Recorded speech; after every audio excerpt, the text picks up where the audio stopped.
My name is Dakota Pariset, or as everyone else pretty much knows me, Cody. I'm the artistic director for Bring Your Own Theater Productions, or BYOT.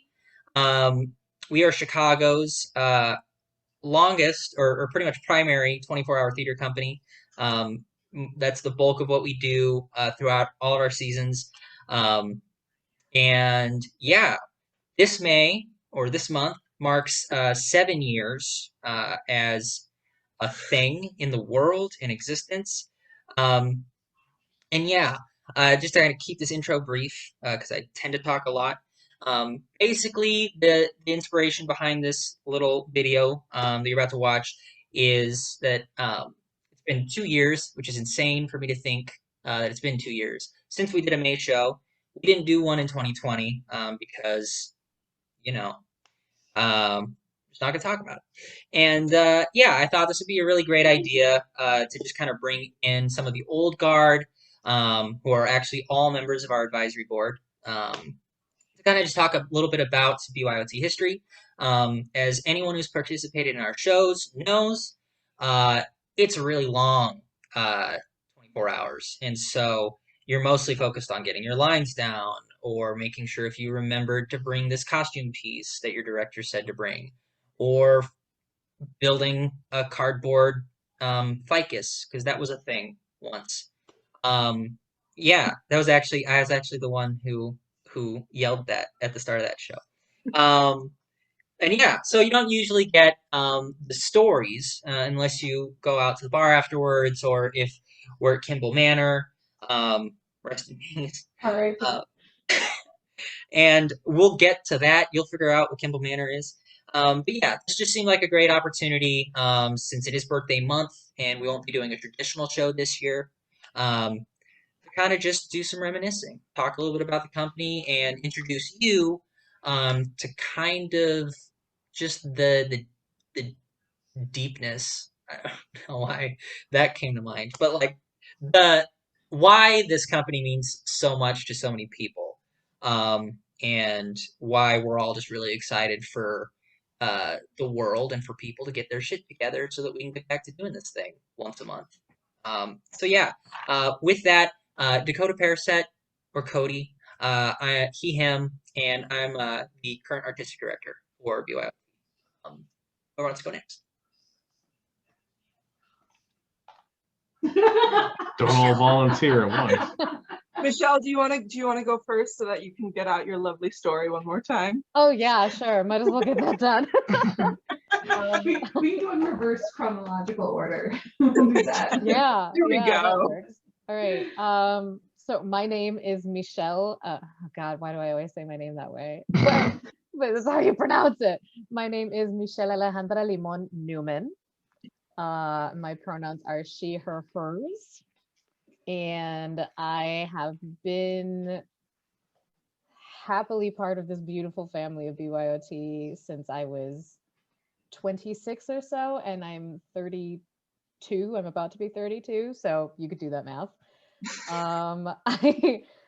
I first came to BYOT because a mutual friend between BYOT and another theater company that I was working with at the time, Coffee and Whiskey, were friends, and we were invited to come and join and play. And I was just like, okay. And I was new back to the country because I had just moved back from spending some time in Germany and London, and I was looking for a place just to be like, man, I just want to just kind of play with cool people and like, get to know some new people, because everybody that I knew before had either like moved or gone away and whatnot. And I walked into a wonderful storm of these creatives and crazy freaking people, and I never want to leave. These people have become my family and my sisters, and wonderful. And the first production I was part of there, I don't remember what it's called, but it was written by Ross Childs,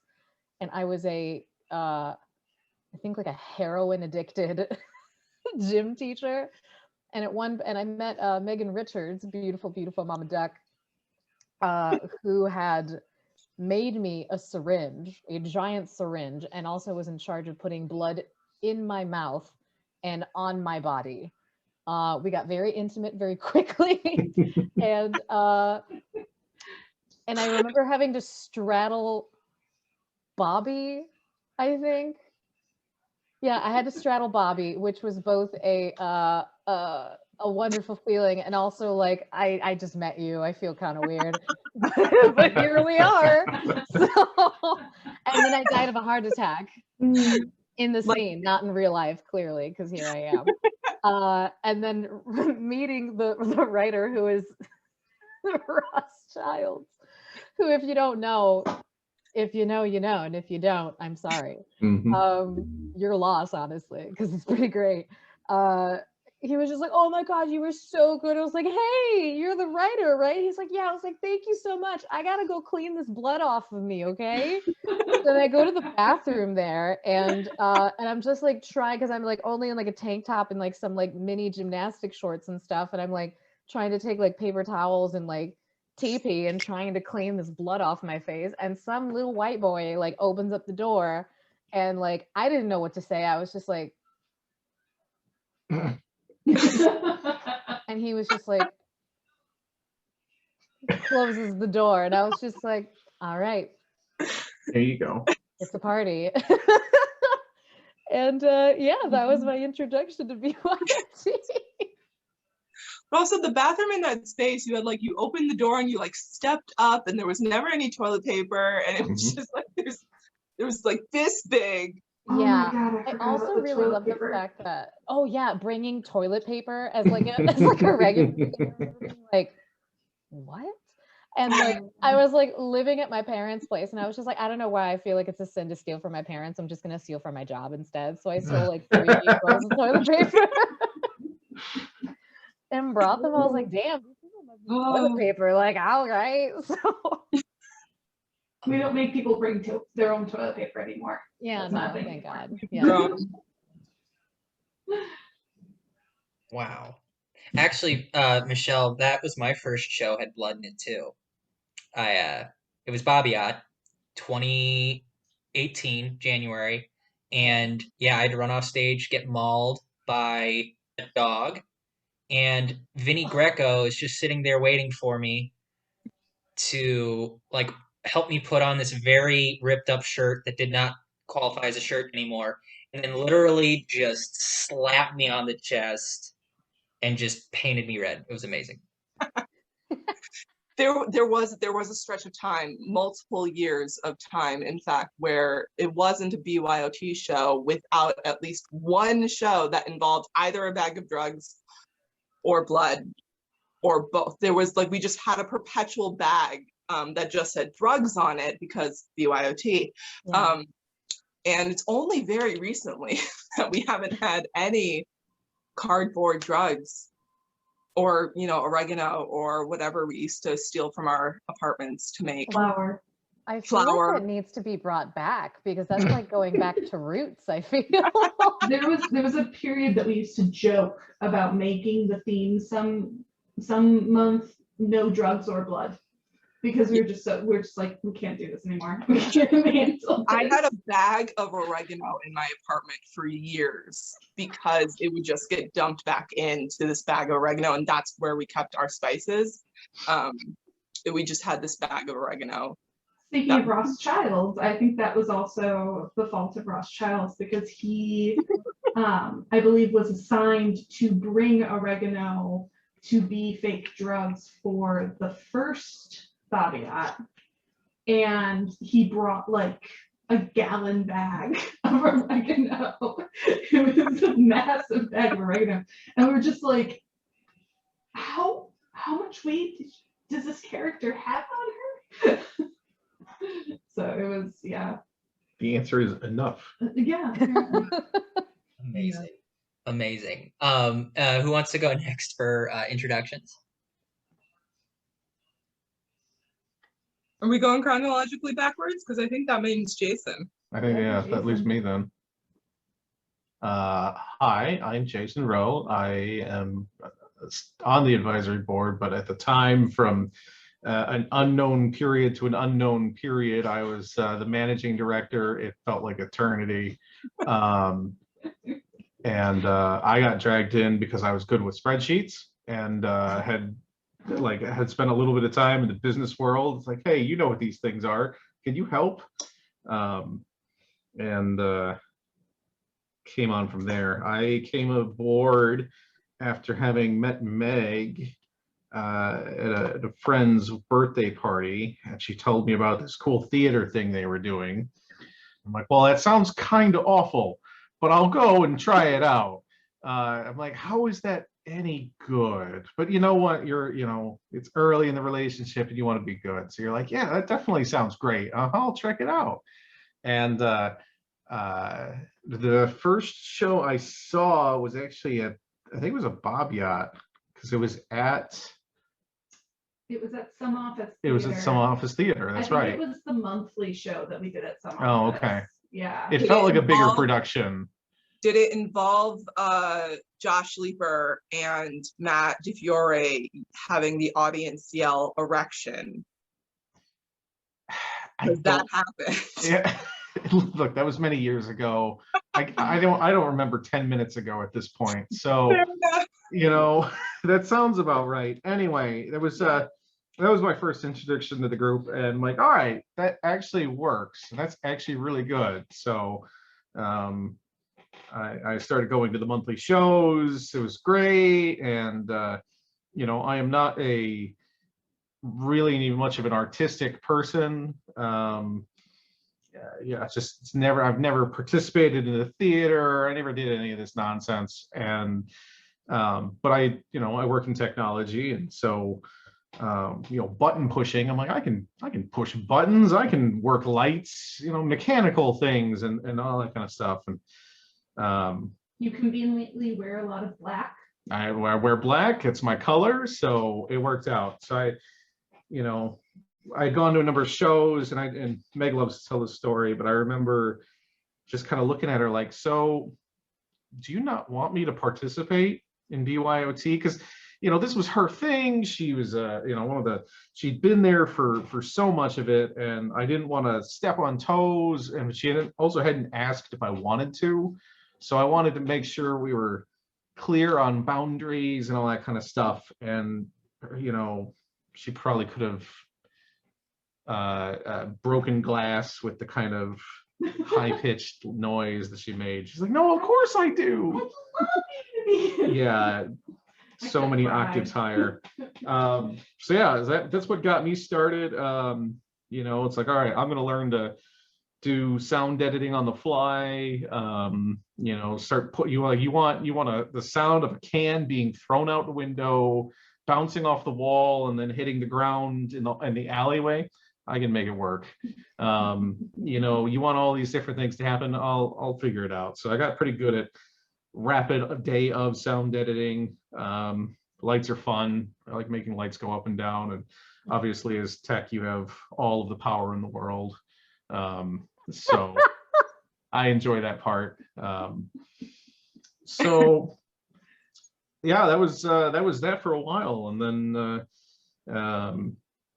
eventually you got kind of dragged in as there was a need and an opportunity for somebody to take over kind of running the money and the just kind of operational aspects of taxes, licensing, all that kind of nonsense. So I'm like, all right, fine. I do this stuff somewhat in my day job. We can do it here.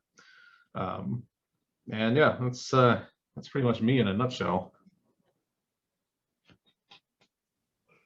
Awesome. Thanks. And that's me. Mm-hmm. Because Rachel has me beaten out by like a year of Royal Nunsuch, I think. Just under.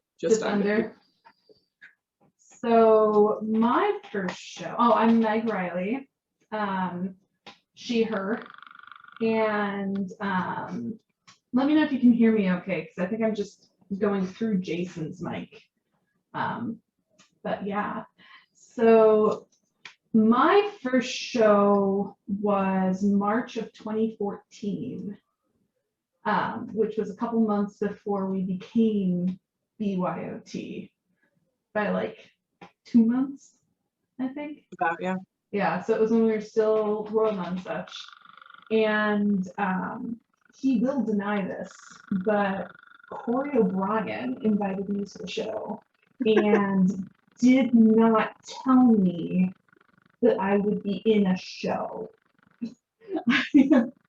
I do not remember it being do you want to act in a 24-hour show? He invited me to a 24-hour theater thing.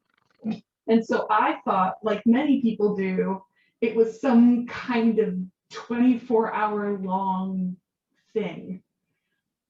Not that I was in it. I showed up to his apartment in, where was he, Garfield Park at the time? Mm-hmm. Yeah, very cool apartment. He lived with some really awesome people. There was like taxidermy everywhere. It was great. And all of a sudden we're like picking our scene groups, and I'm just sitting there like, okay, I'm gonna act in a thing, I guess. And I was in a scene. I don't think the person who wrote it ever came back. My director had a different rehearsal that day, so she was only there for like a couple hours. And then the other girl I worked with, I don't think was ever there again. So it was all these people that I haven't seen since. But it was pretty cool. My writer wrote me a scene that was about a phone app, so I could have my script on my phone the whole time. And I had enough fun to come back in June. And in June, I was in a scene written by, oh my gosh, I'm blanking on her name. Is it Caitlin? Anyway, I don't remember. But it was great. And I played Adam Kruger's girlfriend, while Kristen Mann played his fake girl, like imaginary in his head girlfriend. And then Vinny was our director. And so it was like this complete 180 from March. These are all people that like we still see at shows all the time. So it's been great. And then it became a family. And then November I hosted a show in my apartment. And December I ended up on the artistic staff. And it just sort of snowballed from there.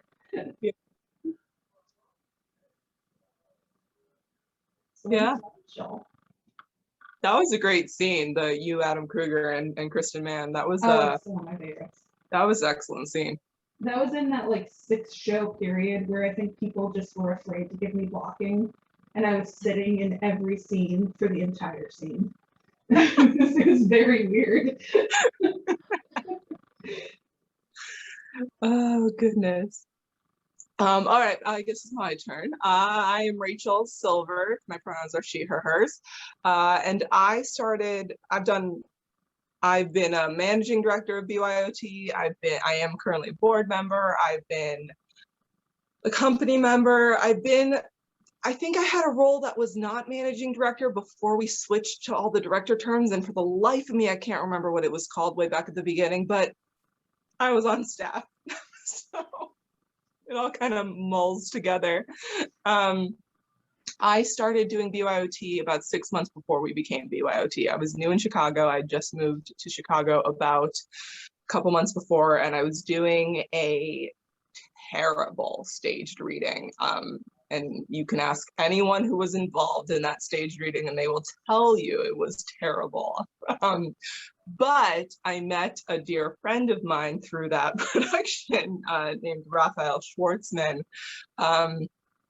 who at some point afterwards said, hey, I'm doing this thing. We need more actors for it. Do you want to come do this 24-hour theater festival?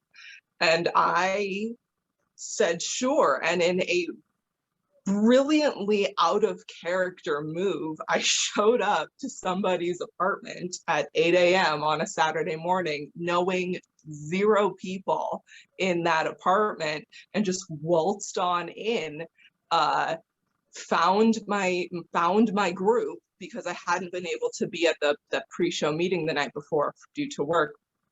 found my people, and just, I guess, never left. I mean, I didn't do the direct, I didn't do another show again until after the new year. This must have been in October or November, and I came back after the new year in 2014. But it was just so much fun, and it was this brilliant chance to like fall flat on my face with people who loved doing it. It was, and meeting like wonderful people who you see on your screen right now. And so eventually that spring of 2014, the person who had started this whole project adventure decided he didn't want to do it. And so a group of us were like, do you mind if we, like, we want to, we'll do it. Do you mind if we kind of just pick up the baton and do it? And the person said, yeah, I guess, sure.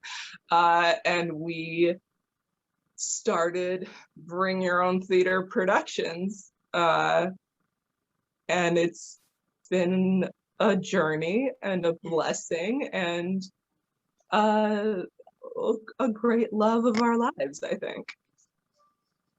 That 7 years thing. 7 years so blows old. my goddamn mind, though. Wow. Yeah. A picture pops up on my Facebook every year of Meg, you, me, and Matt DeFiore and Corey O'Brien signing the incorporation paperwork, which happened after we started the company. It happened about a year afterwards. We didn't incorporate right away because we didn't know what the hell we were doing. You're not liable. That one always pops up. And then the one that popped up last week was the 5-year anniversary at Charnel House with the like 5 years of BYOT and the museum that we had set up. We'd set up like a museum of BYOT in the corner of like Yeah. paraphernalia from over the years. You just emptied out the storage unit. No, that was so fun. Yeah. Yeah. But yeah, we were, for the first 3 years, we were just in people's apartments or a salon or a bar or what other random places did we do our show in? No, we did a hair salon. We did a straight up artist warehouse. Wait, what kind of house? The place with the white floor, because it was like a photography thing in a warehouse, and we couldn't wear shoes. Legitimately a warehouse. It was freezing. It was February. We did in a storefront in Pilsen. We've done our show in a bookstore. Yes. 2 bookstores. Oh. Yeah. 2 bookstores.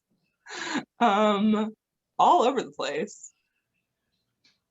Yeah, I think that when you mentioned the experience of showing up to a stranger's apartment and not knowing anybody and deciding you were going to do theater that day, that is a piece of the BYOT experience that we definitely lose being in a real theater. But we gain a lot more. Yeah. We don't have to jerry rig can lights and computer sounds. Someone just light switch. Oh my God. We can still make all of our props out of cardboard and blue tape. We don't lose any of our street cred by not taking over an apartment. Yeah. I found those can lights though. When we cleared out storage, I think it was in like October.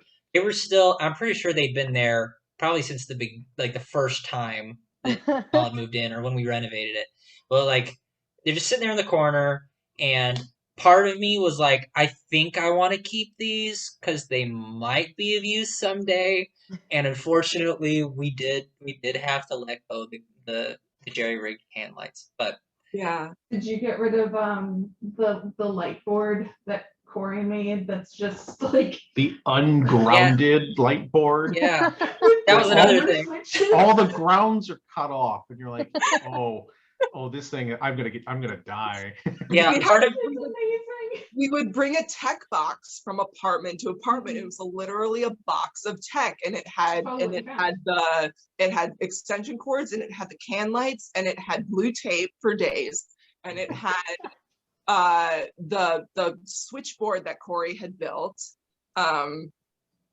And that was it. And we would kind of set up like 2 lights, and every so often we'd have someone, I think that, and this is mostly pre-Jason, but once Jason joined as well, we would have someone who could figure out how to do like multiple light cues at a time, but really it was just lights up and lights down. And then we pack it all into the tech box and bring it to the next apartment the next month. Oh I my God. remember that first show I did, I was talking to the other girl that was in the scene with me, and because our director wasn't there, and I remember saying to her, do we need to figure out like when the lights are out and when the lights are down? And she made a comment to me. I'm one of those people that you don't issue me a challenge, you just don't. And she looked at me and she goes, this isn't real theater. And I took this as a challenge because I was like, I got kind of scammed into it, but I also was kind of stoked about being in this theater show. And we had lights up and lights down with, I think Corey like flipped on and off his light switch in his living room. But yeah, no, there's a reason why she never came back, because this isn't real theater. Yeah. First of all, what's her name? I remember. Second of all, that show was 7 years ago. I don't know. What the hell is her name? Where does she live? And what's her greatest fear? Because I'm gonna find her. Now, like when we first started, again, it was in living rooms. It was literally the people who were in the show and maybe like 2 boyfriends and maybe a girlfriend. Like there were not many people who came to the shows, Right. for those first couple shows. Yeah. And yet somehow it would fill the apartment. Like it would Because that's be at least 20 people. that is fair. Because I remember pitching the show in the early years as we do theater in someone's apartment, surprisingly good theater in someone's apartment, and then devolve into a house party. And like that was our MO for the first few years, was just a bunch of theater geeks coming together, creating theater in 24 hours, and then celebrating the fact that we did it. and it was fun. It was great. And eventually we kind of morphed beyond that structure, thankfully. But that's what the beginning was. The beginning was just a bunch of theater kids coming together to create theater and then party about it. I remember when HQ was like unfortunately like taken away from everyone, and like we did I think it was like BYOT Back to Our Roots, and I think it was at Kimball Manor at your apartment. Mhm. We had a tent in the backyard. Yeah, and I remember I was like, I get to be a part of the origin story, like in a new way. I was so excited, and I don't think I was able to to actually like do a scene. I don't think so. I think I was just singing. Yeah, you were original music. like a special act. Yeah, with Nick. And I remember probably that was just so much fun, like for it to be like a performance, for us to just be doing our thing that we usually would at any regular space that we would have had, like, you know, i.e. HQ, and then it obviously turning into like this really wonderful house party where like you were just like, and I think at the time I was drinking. Yeah, I think I wasn't sober yet. But I am now. But yeah, it was just a lot of great fun. I got so drunk and I was so happy. I think I kept telling everybody how much I love them, and then somebody made me food. I don't remember who. I was like, this is great. I gotta go home to my dog now. Bye. But it was so much fun. It was so much freaking fun. My favorite part with that was like, because you were just like belting out this song, and everyone's like, wow, this is really good. And we had people cheering from like multiple houses over, from balconies all around that backyard. Like, I don't remember that. Oh, there was people all over the place that were like, you know, out listening to that. It was pretty fantastic. Oh my God. It was great. Oh, my little heart. Oh, the little hamster. Oh no. There was a special joy when I was production manager. That's what I was. I was the production manager. Yeah, but a special joy as production manager just walking through the apartment, or HQ too, because HQ was in essence somebody's apartment. It was just also a theater space. And so when we were there, it was like we were in someone's living room. But there's just a special joy of like walking through an apartment and seeing in every possible corner, plus the backyard and the front steps, just these little groups of people running lines or going over blocking or making some crazy prop out of cardboard and blue tape, or figuring out what music they're going to play for this particular part, or sleeping, or any other of the like facets of what happens in that 12 hours of just rehearsal time. And then cutting to the actual performance, to seeing it all put together. It's like watching that all come together is such a special feeling that I love to like reminisce about, because you can't find it anywhere else. Except in the BYOT 24-hour theater festival. There's a special anxiety of like, because my first show was kind of a more lengthy rehearsal process. It took like a year before I actually, like, I directed a bunch and I wrote a little before I finally acted in a 24-hour show. And I just remember like stressing so much throughout the day, like I gotta get these lines down, I gotta do it. And then we went up and we did the dress rehearsal, and I literally like could not remember a single line, and it was the scariest feeling of my life. I'm just sitting there like, they're all watching me. This is terrible. But like immediately after that, like I hit the script and like, they were there. I was just freaked out. But like then you hit the stage, the lights hit you during the show, and it's just like you are relying on everybody else, and everybody else is relying on you, and there's just so much trust there that like at any moment someone can forget a line, and it's like, okay, fuck it, let's improv. And like you get done with it and you're exhausted, but you leave the stage and you get back there and you grab your red Solo cup and you're just like, I fucking did it. Yep. I did it. And once you do it once, it's like, you get the bug, you can do it again. Yeah, no, it's the oh my God, I just did that. I'm not like a runner of any kind, but I would imagine that that's kind of like you finish like a race and you're just like, you've been prepping for this, and then you're just like, I can't believe I just did that.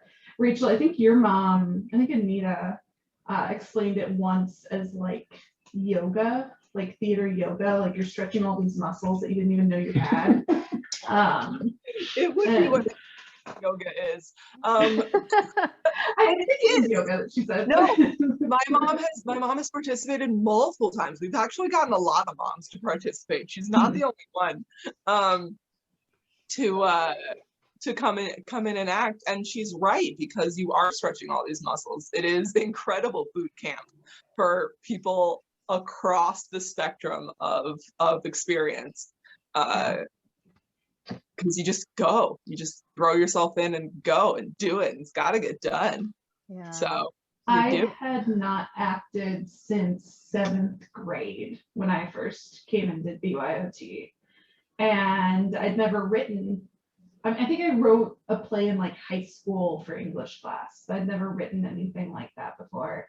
And now after 7 years, I mean, if I just average out, carry the 2, it's been a lot. It's been a lot of shows I've been in. But this perspective of production managing, Rachel, when you're in a scene, you end up very insular with your group. You really get to know your group really well. But when we can do live shows again, for anyone who participates, like take a minute and just step back and look around, and it's very much that like, oh my gosh, like all these people are here doing this thing together. It's very cool. It's an instant camaraderie, I think, too, that just happens when you're there with like a bunch of people. You're just like, okay, I'm kind of the new kid. Oh, but I overheard over there that there's like a couple of new people. Okay, so I don't feel so alone and whatnot. And then everybody just being so supportive and so sweet and kind. I think it's just, but obviously I think that has to do with like who originated and who started, like obviously with, with you guys. And I think that just speaks volumes to from the origin to where it is now. I think you guys just attract good people. In my opinion, I think you attract very good people. And We try. not saying anything about myself, I'm okay, but like, I feel very fortunate to have found you guys, because I think I was on the verge of being like, I don't think I need to do theater anymore. Like, I'm kind of sick of it. I'm really tired of meeting certain groups of people that I'm just like, I have no connection with you and I have nothing to discuss with you. But it's different with BYOT. Like, absolutely. I feel like because I don't have any family here in the US. So I feel like my family has gotten just a little bit bigger, which feels very comforting being here in a place where sometimes you feel a little solitary. Yeah. I mean, it's one of the most lovely things about this company is that it fostered so much beyond just the theater that gets done every month. I mean, people have found roommates and partners and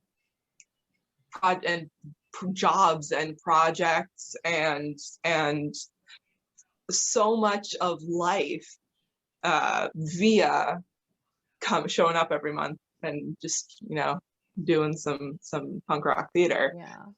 It's so much more than just a theater group once a month. Yeah. Yeah. I remember my parents, they're in Florida right now visiting my brother. God bless them. My father was just like, oh, when do you think that the BYOT, what do they call it? BYOT? BYOT? And I was like, BYOT. Yes, he says, El BYOT, yes. I miss them. Oh, When do I get to see you perform with your friends again? And I'm like, I don't know, Dad. Like, I don't know. Hopefully soon. I was like, I like watching them on the little screen, but I like being. They make me laugh. And I'm like, oh, Daddy, I love you so much. And my mom's the same way. She was like, yeah, I want to see all the funny people again. And I'm like, yes, Mom. It'll happen We do again. too. We want to see all our funny people again too. I know. I'm just like, sure, Mom and Dad. Yeah. Me too. So yeah. Yeah. Well, I know we're like a lot of theater companies, we're starting to formulate a plan of attack of kind of how to reopen. I'm sure I'll talk to each of you to get kind of your feedback about like things that you want to try. But I think definitely maybe doing some like readings and stuff would be really fun. Just to kind of wade back in. 'Cause I also don't know how many people are going to be like, unless you're like 100% vaxxed and know that your scene partner is vaxxed, are going to be like, hey, it says in this scene that we have to make out. Do you want to do that? As ever, No. consent is very important. We talk through all of these things during the writing and rehearsal process. Yes. Yeah, for anyone who's new who is watching this video, and if you've made it this far, thank you. I know, Jason, you usually give kind of, or when you were in charge, I kind of remember were the one who kind of would give that pre-show like rundown. Do you want to do that? if I can remember any of it. Yeah, So, I mean, so If you before don't, I'm positive Rachel will. to warm up, so before each show, we meet at 8 p.m. at some location, usually a bar, and we bring all of the casts, all the actors together, and all of the writers, and we basically introduce the company. We talk about. Should have done this at the beginning of the video. Hey, Ben, cut Better this, late put it than at the never. beginning. But we introduce the company. We introduce, what to expect over the next 24 hours, and then we make a very, very specific instruction that make sure that you go over consent and things that you're comfortable with doing as soon as we're done giving you all the information and the theme. And just be sure that you talk about things that you're comfortable with doing, things that you're not comfortable with doing, as well as just things that you want to try or things that you don't want to try. If you like are maybe typecast to certain things and you're just like, I'm done with that phase of my life, let's do something else. But yeah, usually we give like the very specific. I might have just did it for you, Jason. I know. I'm like, I'm not going to argue. I'm just going to let him run with it. It's one But less yeah. thing I have to do. But yeah, so then from there, everybody breaks off. They have those meetings, and then from there, the writing happens, and then that's followed by the many rehearsals, I think. You'd be amazed how many people didn't like, they would go through the entire process and then they'd come to us later like, man, I had this issue with this thing. I'm like, did you talk to this person about it? Well, no. Okay, let's set some expectations real early on of like, hey, why don't make sure everyone's very clear and comfortable. Here are my limits. Here's what I like. Here's what I don't like. I don't want giant bags of oregano labeled drugs in it. It's just set these expectations early. Everybody's happy. That really helps clear up a lot of concerns that people had. Here are the people to go to if Talk you to this get person, this something person, this written. person. Yeah. And it did. It took us a few years to kind of figure that out. At first, Mhm. we just expected people to come talk to whoever was in charge if they had a problem, and that's just not how humans work. And so over the years, we were really intentional and really tried to figure out the best way to make sure that the community was comfortable for those that came to join us. And we fucked up every once in a while, and then tried to figure out how to fix it. And so in the last few years, especially that pre-show speech, where we're very intentional about everyone needs to give consent and you can take your consent away at any time. Please talk to your writers, please talk to your actors about what you want to try, what you absolutely don't want to try, what you're interested in, what you have no interest in doing. And then on the off chance that the writer goes home that night and turns in a script the next morning that completely disregards someone's boundaries, we would replace it because that's not the community that we want to do, and that's not what we want to kind of foster. So it's always a journey, and when we're always trying to do better, but especially in these last few years, I'm really very proud of how we've been adjusting and tweaking that whole process to make sure we are as comfortable as possible for anyone who wants to come share their talent and love with us. Yeah, and I think about that a lot because it like hats off to people who act, especially like all of them. The writer has to stay up and write the whole thing, and then you have the director who has to like create this entire vision in basically the 3 hours that it takes to get the script to get wherever the location is, and then just the actors, because it's a lot. Even if it's a 6-page scene, that's a lot to memorize. So yeah, that's one thing that I do really appreciate, being the newest person in this chat to have entered the company. Like just to come in with that in line, and then just to have people constantly checking in and just being like, are you okay? Are you doing good? How's your scene going? Like, it's just really nice. It was one of the things that we especially through all of the staffs, but during all of our tenures, we tried to really put in a lot of effort onto, okay, let's build that feeling of everyone's having a good time, everybody's comfortable with this. We lost, I know we lost a number of people early on because they weren't comfortable with something just happened, and they never came back, and and that was always unfortunate. So, to me, the biggest thing that we were getting out of this was people's time. It's the most valuable thing that, we have on this planet. And these people were coming in and giving us their weekend.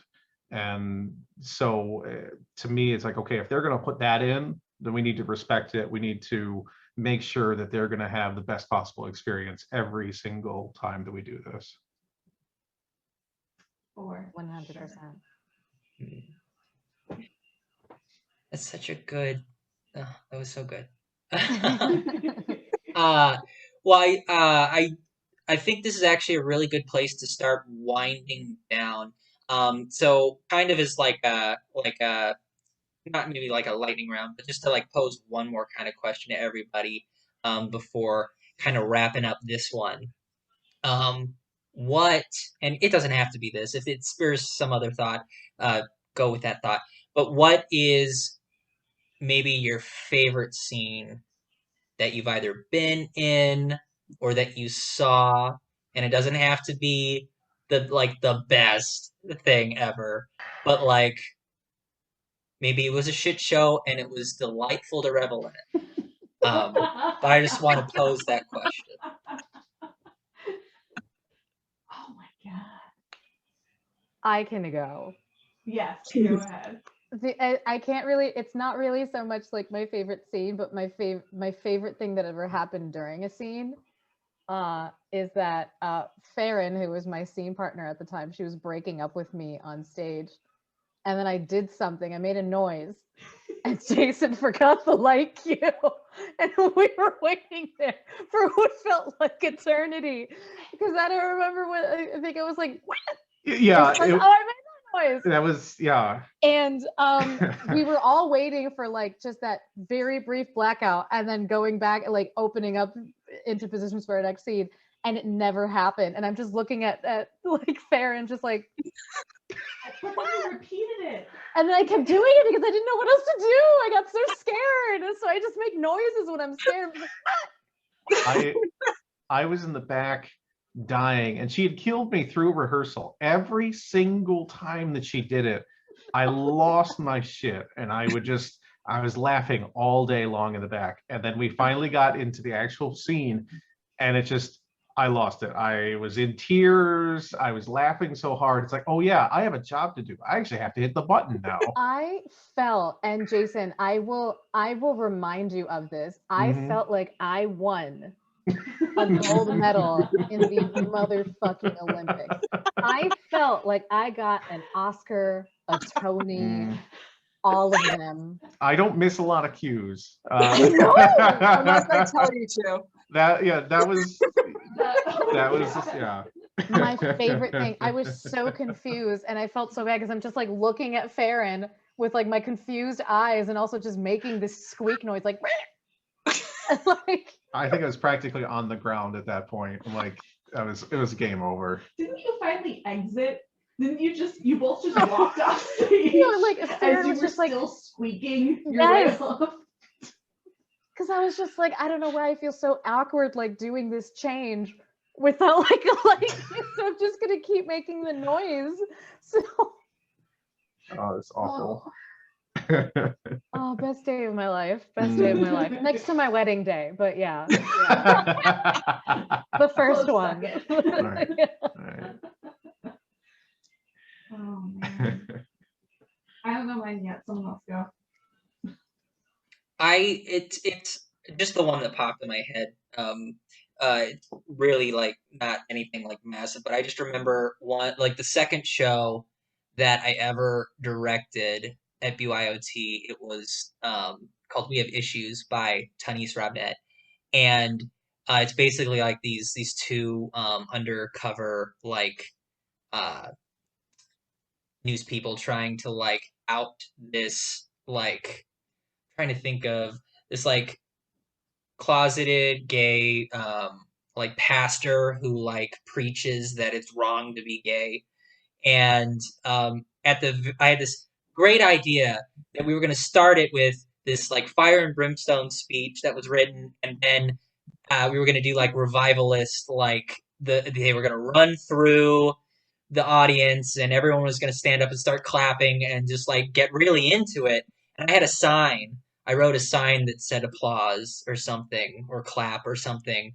And like I got into it. I'm like, yeah, let's go. And so they did it. They ran all the way back and we ran to the front, and that whole time it was just crickets.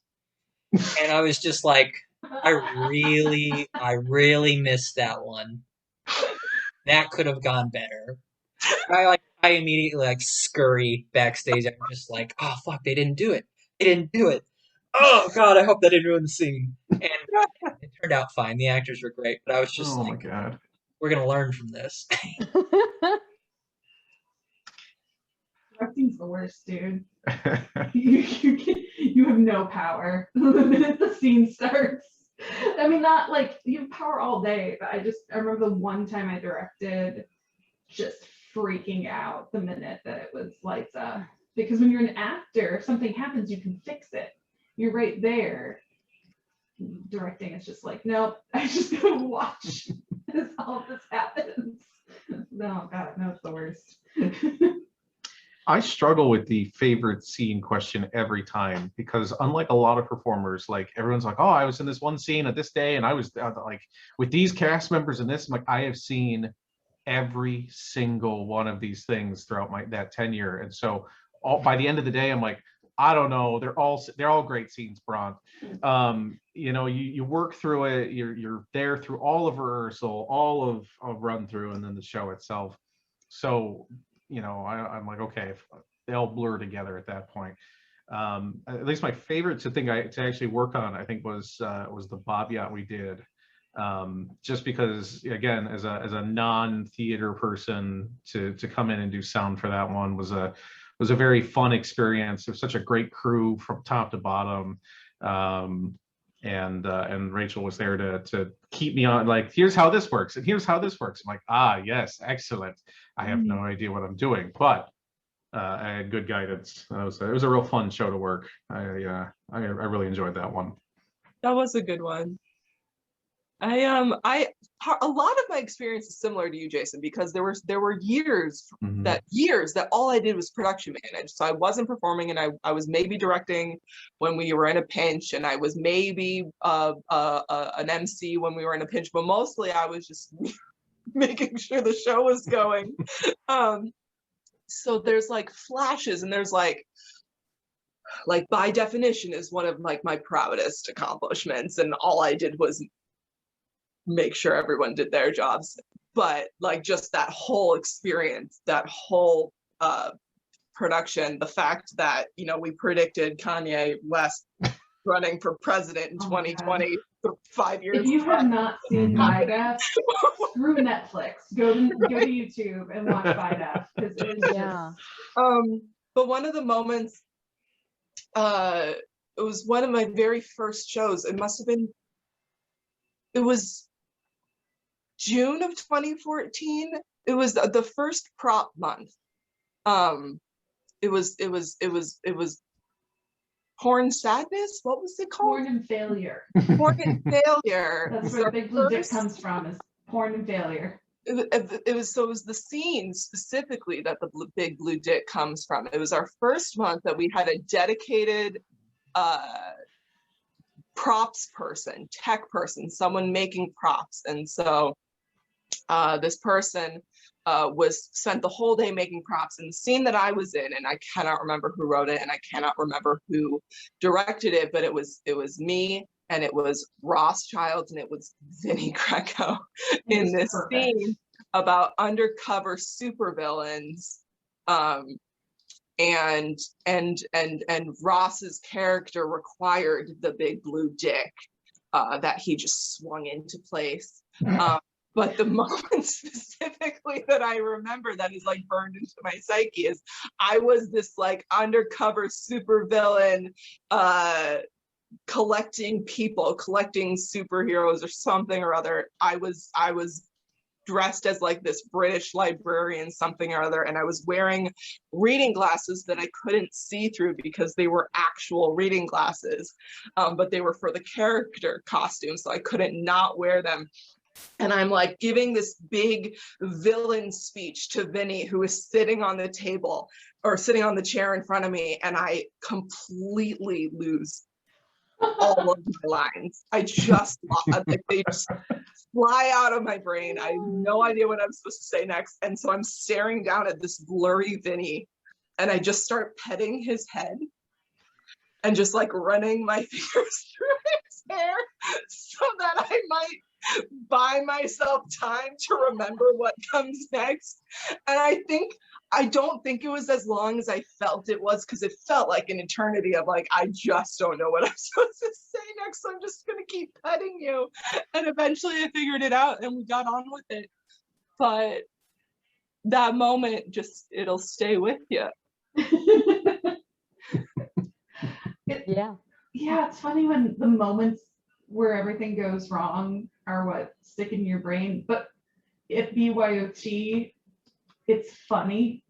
Like if this was like a high stakes theater situation, that would not have been funny. And it would have stuck in your brain for all the wrong reasons. Right. Well, it's the reason it's part of the magic is because we expect things to go wrong because you've only had 8 hours to memorize your lines. Of course, you're going to forget them, and it's the getting through that makes it so special. Yeah, absolutely. And especially when the audience figures it out, because you know the audience is going to figure it out. So just go with it. This might be my favorite scene I've done, but it's mostly just because of the situation. It was just hilariously cast that it was Greg and I playing this bitty elderly couple in an antique store. And that's darling. And we just had the most fun being this cranky old couple. And Greg kept on saying that he was trying to like channel Jason the whole time. But we had this moment where it was the whole thing was, I think the theme was what's in the box or something. So this box that we were discussing, you know, what could possibly be in it. And we set down the box on the table and opened. On like page 1. We're sitting there and it's like, well, we could try to play this off or we could just acknowledge that this fucked up. I think Greg was like, well, that doesn't look like that was supposed to happen to you. Some shoddy construction shit. Sort of laughed our way through that. And there's those pauses, like you said, where you're trying to think of a line, so you're just petting someone. And essentially, when writing scenes, that's something that I actually put in on purpose. I feel like half the scenes I write, there's some stage direction that's like, do this, wait until it stops being funny, and then wait until it starts being funny again, and then stop. Very specifically in Too Many Cooks. Such a good scene. Such a good scene. It's a moment where they're trying to like cook something, but they don't have a stove, so they just have a lighter. And so it's just John Cook and like 3 other people standing around him. And he's holding the pot and he's holding the lighter. And they just sat there for like 30 seconds. Because they were doing that. They were like, wait for it to stop being funny, and then wait for it to start being funny again. Oh, I remember. Sorry, I remember a favorite moment that's not just me fucking up. If we have time for it, we were in the backyard at where Kristen and Nate Ross and where they used to live, and it was. I was playing an alien, talking about humans, like we had done research on the humans, and I was talking about these crazy humans who do art, and they do art even when they have no place to do art, and they do art even when no one pays them for it, and it was like this great meta moment where they still do art, and the entire backyard started applauding. That was great. Oh, yes. I think that's the first show my parents came to, too. Like, my whole family showed up for that show. No, there's a lot of those great moments where it's just like, we're here and we're doing this. Are we nuts? We are. Okay. Now move on. In the best possible way. Nuts in the best possible way. Yeah. Well, I think that's a great moment to put a pin in it. I'd love to at some point do a couple more of these, but I just want to thank each of you for sharing some of your Tuesday, especially because it's a Tuesday, and Tuesday nights are Tuesday nights. So thank you, and you watcher, viewer of this video, thank you for tuning in. Yeah.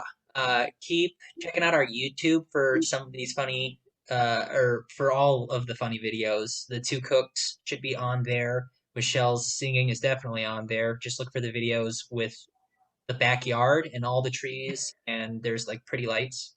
The dead hornets. The hornet's nest. And the But yeah, if you wanna see BYOT, check out our YouTube, follow us on the social medias, Instagram, Facebook.